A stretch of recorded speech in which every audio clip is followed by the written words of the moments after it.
அனைவருக்கும் வணக்கம். இந்த வீடியோவில் நம்ம என்ன பார்க்க போகிறோம் அப்படின்னா ட்ரா பேனலில் ஆட்ச் பற்றி தான். ஸோ இந்த ஆட்ச் நம்ம எதுக்காக யூஸ் பண்ணோம் அப்படின்னா நம்மளுடைய ட்ராயிங்கில் நம்மளுடைய செக்ஷனல் வியூ, எலிவேஷன் வியூலாம் பண்ணும்போது அதில் சில ஆட்சஸ்லாம் நம்ம யூஸ் பண்ண வேண்டியிருக்கும். அப்போ தான் அந்த ட்ராயிங் பார்க்குறதுக்கு ரொம்ப ரியலிஸ்டிக்காக இருக்கும்.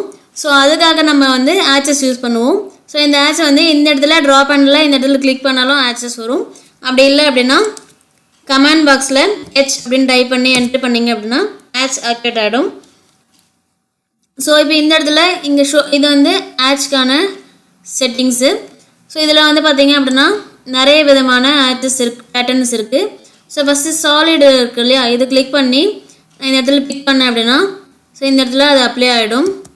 ஓகே, ஸோ அகெயின் ஆட்ச் கொடுத்து ஹெச் கொடுத்து என்ட்ரு பண்ணால் ஆட்ச் வந்துடும். ஸோ இப்போ இந்த மாடலில் நான் கிளிக் பண்ணிவிட்டு இதில் நான் அப்ளை பண்ணுறேன்.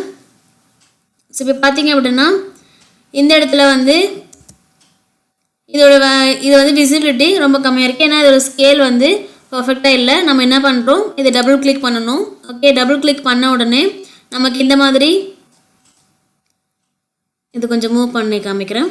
ஸோ இந்த மாதிரி ஒரு ப்ராப்பர்ட்டிஸ் பேனல் கிரியேட் ஆகும். இது குயிக் செட்டிங்ஸு.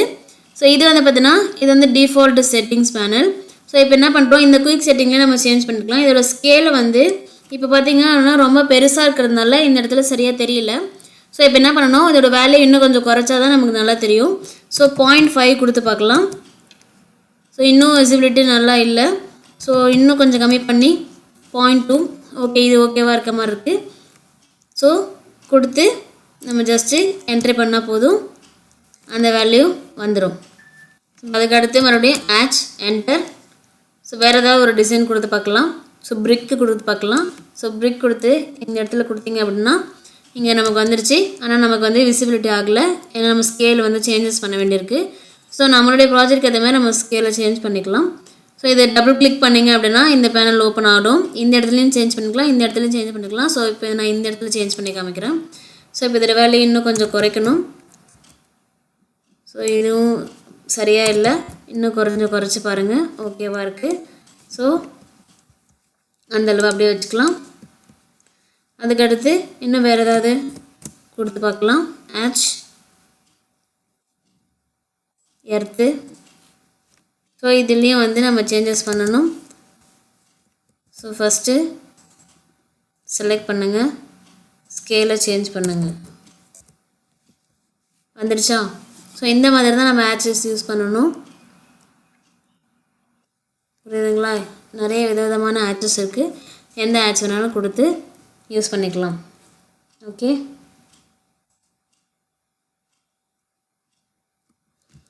இந்த ஆட்ச்லேயே அடுத்ததான் நமக்கு இருக்கிறது கிரேடியன்ட் ஆட்ச்சு. ஸோ இந்த கிரேடியண்ட்டை கிளிக் பண்ணிங்க அப்படின்னா இந்த இடத்துல நமக்கு அந்த கிரேடியண்ட்டை நம்ம அப்ளை பண்ணிக்கலாம். ஸோ இதில் நம்ம எதாவது சேஞ்சஸ் பண்ணணும் அப்படின்னா இதை டபுள் கிளிக் பண்ணிங்க அப்படின்னா இந்த இடத்துல நமக்கு வரும். ஸோ கலர் ஏதாவது சேஞ்ச் பண்ணணும்னு நினச்சிங்க அப்படின்னா இங்கே நம்ம கலரும் சேஞ்ச் பண்ணிக்கலாம். ஸோ இப்போ இந்த இடத்துல நம்ம கிளிக் பண்ணோம் அப்படின்னா வேறு கலர் சேஞ்சஸ் பண்ணிக்கலாம். ப்ளூ இருக்கிற இடத்துல பிங்க், இந்த மாதிரி நம்ம எந்த வேணாலும் மாற்றிக்க முடியும். ஸோ அதுக்கப்புறம் ஸோ இந்த இடத்துல நம்ம வேறு ஏதாவது சேஞ்ச் பண்ணணும்னு நினச்சாலும் இங்கேயும் இதுவும் சேம் தான். இது குயிக் ப்ராப்பர்ட்டிஸ்க்கான செட்டிங். இது ஸ்டாண்டர்டைஸான ஆட் செட்டிங். ஓகேவா? ஸோ இதில் பார்த்தீங்க அப்படின்னா கீழே நமக்கு இத்தனை விதமான ஷேப்ஸில் இருக்குது. இது எது கொடுத்தாலும் நமக்கு அது மாற்றிக்கலாம். ஸோ இந்த மாதிரி வேணும் அப்படின்னா இந்த மாதிரி கொடுத்தோம் அப்படின்னா அந்த மாதிரி சேஞ்ச் ஆகிடும். ஸோ இது கிரேடியன்ட்டு. ஸோ நீங்கள் ட்ரை பண்ணி பாருங்கள். தேங்க்ஸ் ஃபார் வாட்சிங்.